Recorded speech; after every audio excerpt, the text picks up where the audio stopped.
नमस्कार दोस्तों, आपका स्वागत है हमारी नई एक और वीडियो में।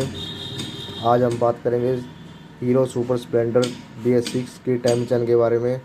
आपको ओरिजिनल टाइम नहीं मिल रही है तो BS6 की कभी कभी क्या होता है, किसी किसी के जगहों में स्पेयर पार्ट की दिक्कत होती है।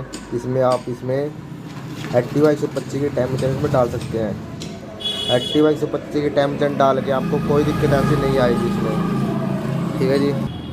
एक्टिवा 125 की होंडा एक्टिवा 125 की टाइम चेंज डाल सकते हैं आप इसमें।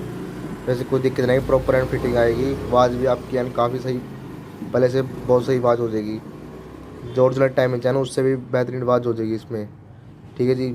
जानकारी पसंद आई हो तो मेरे वीडियो को सब्सक्राइब करें, लाइक करें, बेल आइकन को दबाना मत भूलें। ऐसी नॉलेज वीडियो के लिए सब्सक्राइब करें मेरे यूट्यूब चैनल को। कमेंट करें कि आपको इस बारे में पता था।